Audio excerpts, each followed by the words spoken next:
Alhamdulillah, pada pelajaran kita pada hari ini kita akan mempelajari satu bab yang dipanggil wajib al-ghunnah ataupun pelajaran nun dan mim musyaddadah.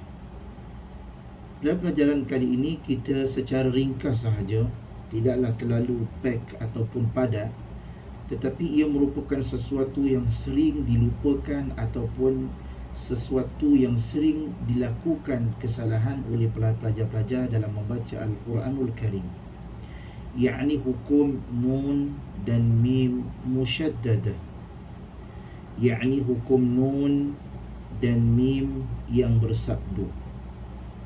Semua kita maklum nun dan mim merupakan huruf yang keluar pada rongga hidung. Kalau kita picit hidung kita, maka tidak akan berbunyilah nun dan mim itu secara sempurna. Oleh sebab itu, nun dan mim musyaddadah ini merupakan huruf yang mempunyai dengung dan juga huruf yang keluar pada rongga hidung. Nun musyaddadah.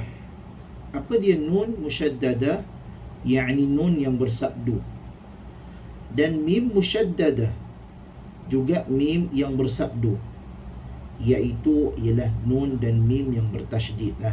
Maksudnya nun musyaddadah ataupun mim musyaddadah, yakni huruf nun dan mim yang bersabdu. Itu kita kena tahu dulu maksud musyaddadah. Maksudnya bersabdu, ataupun dalam istilah tajwid dia panggil bertasydid. Okey, baiklah. Hukum nun dan mim musyaddadah mesti ataupun wajib. Bila kata mesti ni wajib lah, dibaca ghunnah. Ghunnah ni maksudnya apa dia? Ghunnah ni maksudnya adalah dengung dengan kadar 2 harakat, dinamakan wajib al-ghunnah ataupun wajibul ghunnah. Biasanya kita wajib ghunnah, wajib al-ghunnah ataupun wajibul ghunnah, boleh juga diguna pakai, yakni mesti didengungkan dengan kadar 2 harakat. Mesti didengungkan dengan kadar 2 harakat. Untuk makluman, sedia maklum bahawasanya martabat dengung yang paling tinggi adalah wajib al-ghunnah. Ini merupakan martabat dengung yang paling tinggi. Biasanya ulama akan dengungkan pada kadar 2 harakat ataupun sedikit lebih, bagi menunjukkan bahawasanya dia betul-betul didengungkan, didengungkan. Okey, baiklah.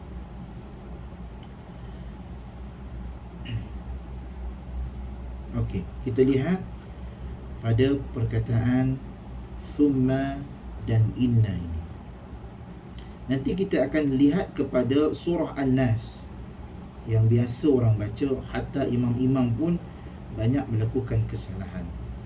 Cumanya thumma dengan inna ini biasanya dia merupakan kesalahan kecil, dipanggil lahan khafi. Lahn khafi, yakni kesalahan yang tidak mengubah makna ayat, tidak akan mengubah makna ayat. Thumma biasanya kita baca dengan perkataan 2 harakat. Thumma inna, thumma kemudian inna sesungguhnya.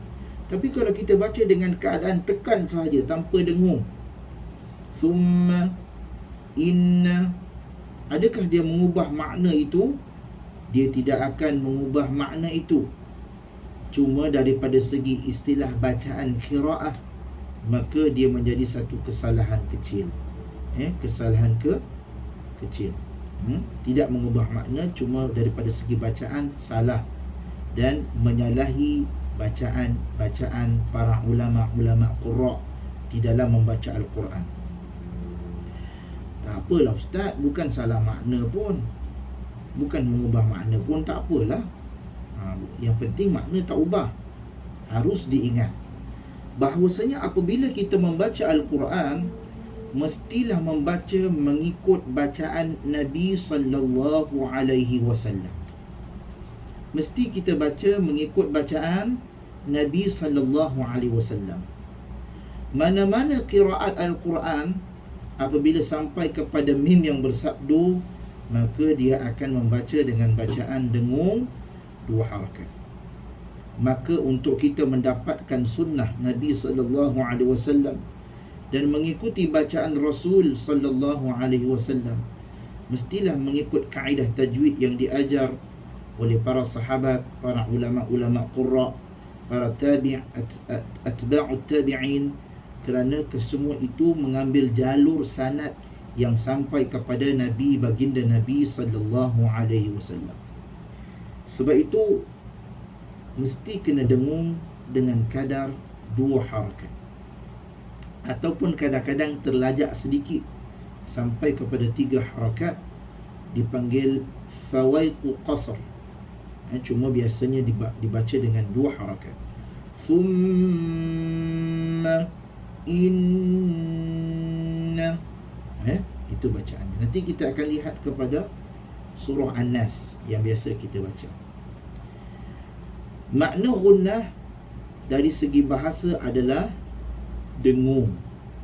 Makna gunnah dari segi bahasa adalah dengung, yakni bermaksud suara yang lunak merdu yang keluar daripada batang rongga hidung, yang hanya terdapat pada nun dan mim sahaja.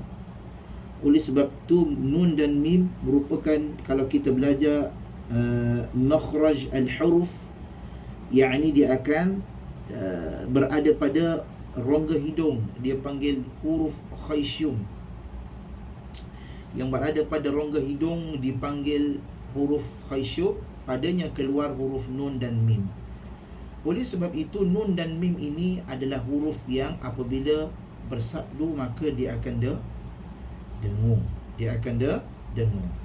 Sebab itu dipanggil gunnah. Baiklah, ni kita lihat martabat gunnah daripada segi kesempurnaan. Terbahagi kepada 5 martabat. Martabat gunnah dari segi kesempurnaan terbahagi kepada 5 martabat. Tetapi sebelum itu kita akan buat nota dahulu, InsyaAllah.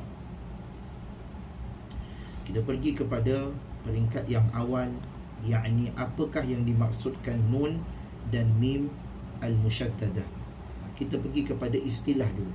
Kalau ditanya apakah itu nun musyaddadah ataupun mim musyaddadah, bermaksud nun dan mim yang bersabdu.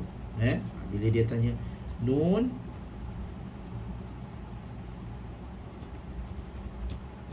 musyaddadah atau mim musyaddadah, ialah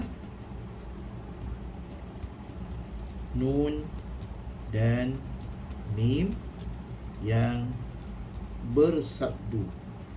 Nun dan mim yang bersabdu ataupun bertasydid. Yakni bersabdu. Kalau kita lihat biasanya dalam Al-Quran, nun dia ada sabdu atas dia, ataupun mim yang bersabdu. Nun dan mim yang bersabdu. Okey, tak kisahlah nun dan mim tu bersabdu baris apa, tidak ada masalah. Dia nak baris hadapan ke, baris bawah ke, baris atas ke, terpulang kepada dia. Yang penting mesti ada sabdu. Mesti ada sabdu. Yang kedua, bila nun dan mim ini bersabdu, mesti didengungkan 2 harakat. Apabila nun dan mim ini bersabdu, nun dan mim ini bersabdu, mesti dengung 2 harakat.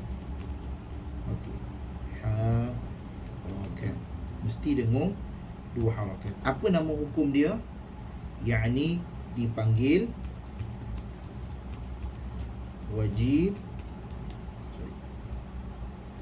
wajibal ghunnah. Yakni wajib dengung, dipanggil wajibal ghunnah atau wajib dengung. Dengung. Ini dia punya nota ringkas lah. Ini dia punya nota ringkas. Okey, baiklah. Sekarang kita pergi kepada bab yang ketiga. Bila didengungkan, maka dengung ini hanya berlaku pada mim dan nun yang bersabdu. Okey. Kita lihat kepada nota kita. Martabat ghunnah daripada segi kesempurnaan. Ini yang akan kita tekankan ataupun kita mesti ketahui. Okey, semua dengung dibaca dengan dua harakat. Kita kena tahu yang itu dulu. Kesemua dengung dibaca dengan 2 harakat.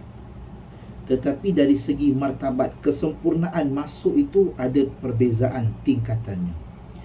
Yang pertama sekali, martabat ghunnah yang paling tinggi sekali adalah ghunnah pada nun musyaddadah dan mim musyaddadah. Ini martabat yang paling tinggi sekali. Bermaksud masuk itu secara sempurna terus. Contohnya inna.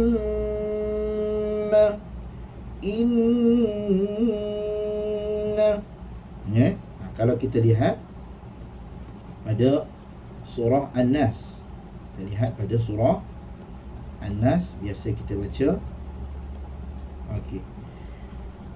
Qul a'udzu birabbin nas.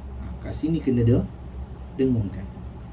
Qul a'udzu birabbin nas bin nas. Kesemua bunyi akan keluar daripada hidung sempurna, yakni martabat yang paling tinggi. Qul a'udzu birabbin nas malikin nas ilahin nas min. Kat sini dia panggil al-ikhfa. Ikhfa kita lihat martabat keberapa. Yang penting khannas tu. Min syarril waswasil khannas. Oleh sebab itu bila kita baca mestilah didengungkan 2 harakat. Boleh tak kita baca qul a'udzu birabbin nas malikin nas ilahin nas min syarril waswasil khannas. Biasa kita baca tahlil cepat begitu. Kadang-kadang imam pun dia main langgar saja, cepat juga. Maka di sini ada kesalahan. Lagi-lagi kalau kita baca cepat qul a'udzu birabbin nas malikin nas ilahin nas, lagilah tidak tepat bacaannya. Sebab itu kadang-kadang saya tegur juga, kadang-kadang anak-anak muda sekarang ni biasa dia buat konten mencari hantu. Bila mencari hantu dia pun baca surah An-Nas. Baca surah An-Nas dia pun baca tunggang langgang. Macam mana hantu tak lari? You baca pun salah. A'udzu birabbin nas malikin nas ilahin nas. Baca ayat kursi pun tengah. Saya pun tergelak kadang-kadang. Kebanyakannya di Indonesia banyak salah bacaan. Allahu la ilaha illa huwal hayyul qayyum la ta'khuzuhu dia panggil. La ta'khu kha pun salah. Macam mana hantu nak lari? Begitulah. Sebab itu bila kita baca ruqyah orang ataupun kita membacakan ayat suci Al-Quran kepada orang yang sakit, pastikan Al-Quran ini Al-Quran wa syifa wa rahmah. Al-Quran ini penawar dan juga rahmat. Maka bacalah dia dengan betul. Berikan hak kepada huruf itu supaya huruf itu tepat maknanya dan diberikan keistimewaan kepada Al-Quran itu. Lebih-lebih lagi dalam keadaan kita belajar tajwid. Sebab itu pentingnya belajar tajwid, kerana dia akan memperelokkan bacaan. Bila memperelokkan bacaan, maka rakan kita ini akan menjadi sempurna. Sebab itu Al-Quran ini merupakan, dia panggil syafa'ah, iaitu yaumul qiyamah, syafaat pada hari kiamat. Kalau kita tidak baca dengan baik dan sempurna, maka yang datang pun tidak sempurna, kan? Sebab itu kita nak baca rakan kita ini menjadi pendamping kita ini, maka kita bagilah sempurna, layan dia dengan sempurna, berikan hak kepada huruf, setiap huruf yang ada pada Al-Quran ini. Samalah umpamanya, lebih kurang macam kalau kita layan kawan kita dengan ala kadar saja. Kawan kita datang rumah, kita datang dengan ala kadar saja, nak tanda saja. Kawan kita pun akan layan kita juga macam itu. Begitu dengan Al-Quran. Kalau kita baca sambil lewa saja, tidak menempati huruf dan makhrajnya, maka kita risau dia akan menolong kita juga dengan keadaan sambil lewa. Maka berhati-hatilah apabila kita membaca Al-Quranul Karim. Pastikan dia berikan hak dan sifat pada huruf tersebut dan juga pada haknya, yakni sifat mendatang yang ada pada huruf tersebut, yakni dengung, hukum hakam, ikhfa, idgham dan sebagainya.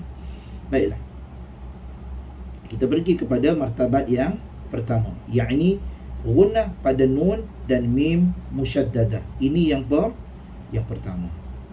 Yang kedua, gunnah nun sakinah yang diidghamkan sebagai idgham naqis, idgham naqis.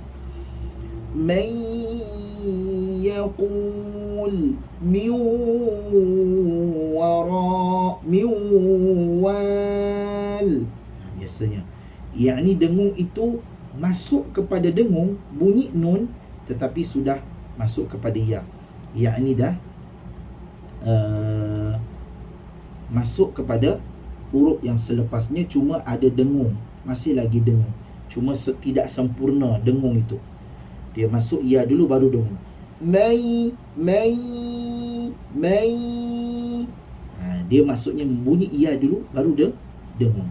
Dia tak ada mai yaqul min wara. Okey, seterusnya martabat yang ketiga, gunnah pada nun sakinah dan mim sakinah yang diikhfakan, sama ada ikhfa syafawi ataupun ikhfa haqiqi. Wa tuzakkihim biha, wa tuzakkihim biha man kasaba. Kat sini nun itu sudah disembunyikan, yang ni pun sama, mim disembunyikan, tidak bunyi mim secara jelas kerana berjumpa dengan ba. Wa tuzakkihim biha, cuma dalam qiraat yang lain juga dibaca dengan keadaan kuat mim itu. Wa tuzakkihim biha, ada pendapat yang lain, boleh dibaca dengan kuat mim itu. Cuma yang masyhur di kalangan kita baca, yakni merenggangkan sedikit bibir dengan jarak ataupun keluasan itu diukur dengan selai kertas sahaja. Wa tuzakkihim biha, wa tuzakkihim biha. Ada yang baca wa tuzakkihim biha, boleh juga dibaca dengan keadaan sedemikian. Okey, baiklah. Seterusnya, gunnah pada nun sakinah dan mim sakinah yang diizharkan. Gunnah pada mim sakinah dan nun sakinah yang diizharkan. Izhar ni maksudnya apa? Jelas. Bila masa ustaz ada gunnah ni? Iya. Gunnah ni maksudnya ada sedikit keluar di hidung. Dia tak boleh hilang di hidung tu. Lam yatubu, lam yatubu, lam yatubu. Dia tak boleh baca lap yatubu, lap. Tak boleh lap. Jangan dihilangkan terus unsur hidung ini. Sebab itu ada hidung lam. Dia tak boleh baca lap yatubu, beza. Lab yatubu, lam lam yatubu, man utiya. Sebab itu kalau kita baca Al-Quran, Alhamdulillahi Rabbil Alamin.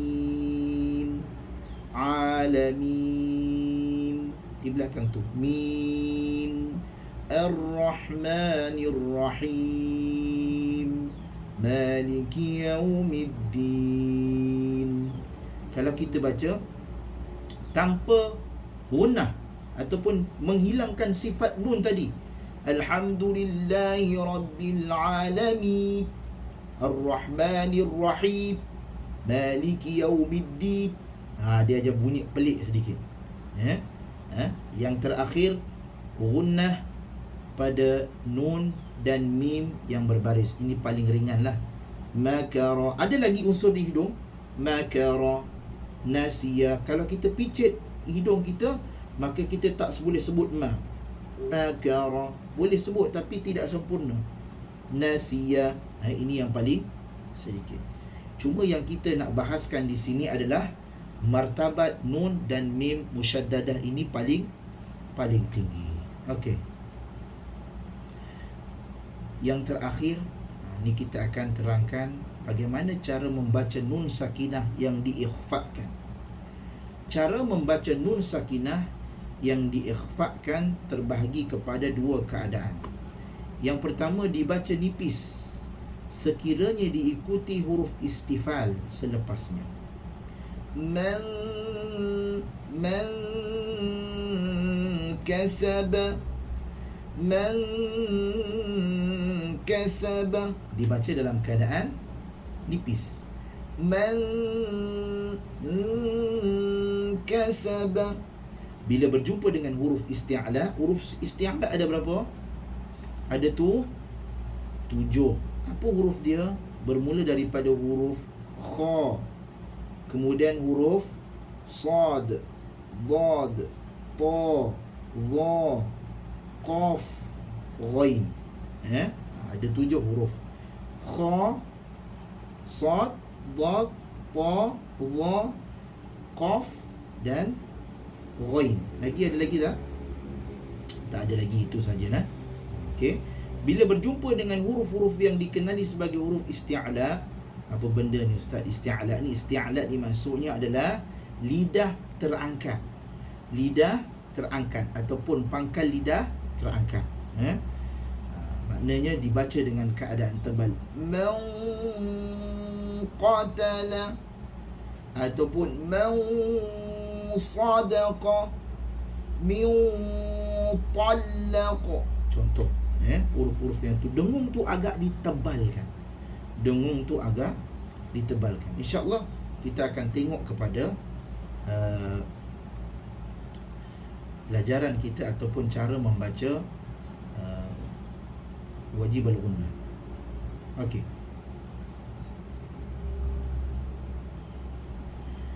Di sini kita akan mulakan dengan surah Al-Qadr. Kita lihat bagaimana cara membaca surah Al-Qadr mengikut hukum tajwid. Bismillahirrahmanirrahim. Bismillahirrahmanirrahim.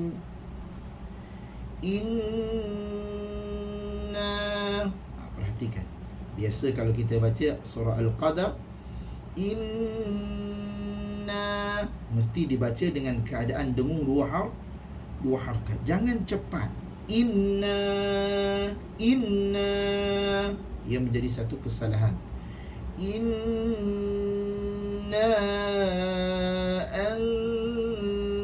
ke sini dibaca nipis ke tebal? Dibaca nipis kerana huruf selepasnya adalah huruf istifal, maka dengung ikhfa itu dibaca dengan keadaan nipis. Inna anzalnahu fi lailatul qadr. Sekali lagi saya ulang. Inna anzalnahu fi lailatul qadr. Sama juga seperti anzalna ini, jangan terlampau cepat. Bagikan hak dia dengung. Kadang-kadang kita terbaca inna anzalna. Walaupun makna dia tidak berubah, kami turunkan padanya anzalnahu fi lailatul qadr. وَمَا أَدْرَاكَ مَا لَيْلَةُ الْقَدْرِ. Ini tak ada wajib al-gunnah, tidak ada dengung. Lailatul Qadri khairum. Dipanggil kat sini mim bersabdu. Bila mim bersabdu, hukumnya dibaca dengan keadaan martabat gunnah yang paling tinggi. Walaupun hukumnya adalah idgham bi gunnah, maka bila ada mim yang bersabdu, maka dibaca dengung 2 harakat dengan martabat yang paling tinggi. Lailatul Qadri khairum min alfi syahr. Tanazzalul malaikatu warruhu fiha biizni rabbihim. Nampak? Bi rabbihim. Mim bertemu mim. Bila ada mim bersabdu, katuk mulut dengan rapat. Dia panggil idgham mithlain saghir. Mir rabbihim biizni rabbihim. Min kasini ikhfa. Ikhfa ni nipis kerana kaf itu istifal. Tanazzalul malaikatu warruhu fiha biizni rabbihim min kulli amr. Salamun hiya hatta matla'il fajr. Salamun hiya. Jangan baca salamun hiya. Jangan terlalu cepat. Bagikan huruf mim itu. Salamun hiya hatta matla'il fajr. Itu salah satu contoh bagi bacaan dengung. Bagaimana kita nak dengungkan? Jangan terlampau cepat bagi dia dengung. Jangan terlampau cepat untuk bagi hak. Sebab itu bila kita kata dengung, dia akan baca dalam keadaan yang lama. Dengar ada bagaimana Syekh Mishari baca bacaan dengung. Tengok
وما أدراك ما ليلة وما إن. Dengarkan. Bismillahirrahmanirrahim. Inna. Okey. Inna. Dia akan baca dia dengung lama. Inna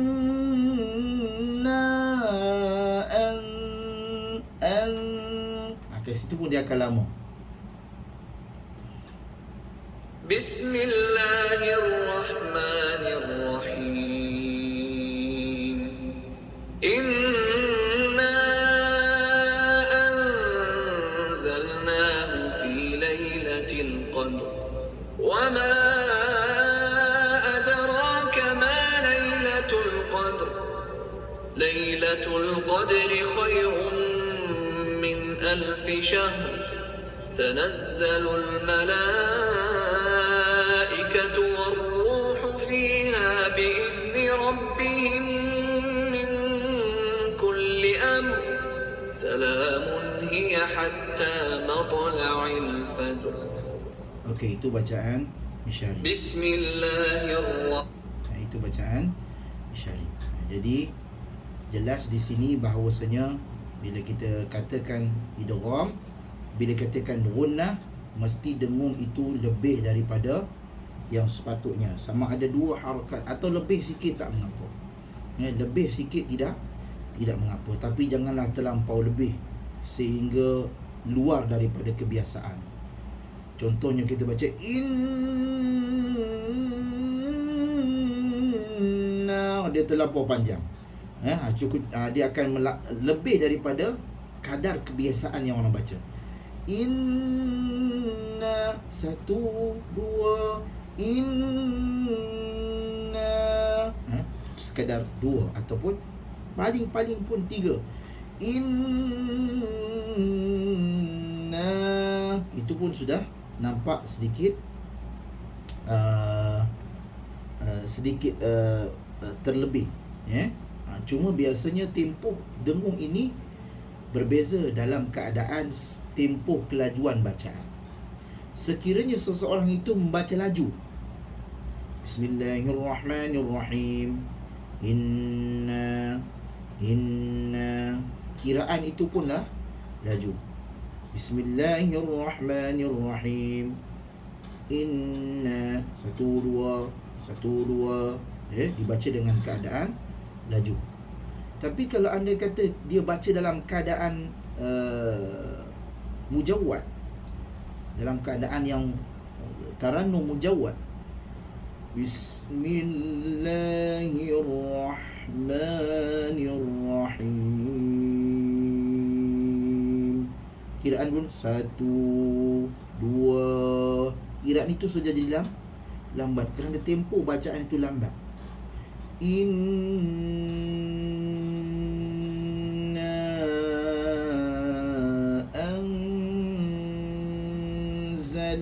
Anzalnahu fi lailatul qadr. Tempoh itu sudah jadi lambat. Sudah jadi itu kadar kiraan dia. Sebab itu kita tak boleh samakan orang yang baca laju dengan orang yang baca lambat. Kalau orang yang baca laju, Bismillahirrahmanirrahim, inna,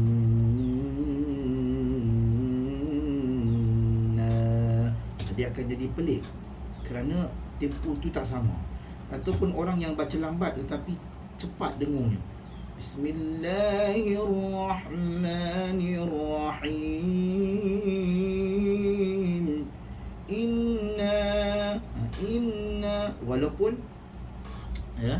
cuma yang lebih salah banyak adalah dengung yang terlebih. Bukan tak dengung yang terlebih, kerana dia telah menambah huruf kat situ. Dengung yang terlebih, dia telah menambah huruf. Contoh, inna,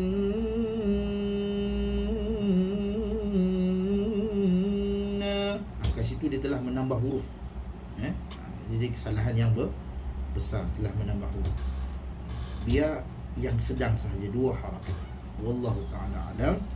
Semoga bermanfaat pelajaran kita pada hari ini dan semoga kita dapat membaca dengan baik. InsyaAllah sampai di situ saja. InsyaAllah nota dan rakaman akan saya berikan. Subhanakallah.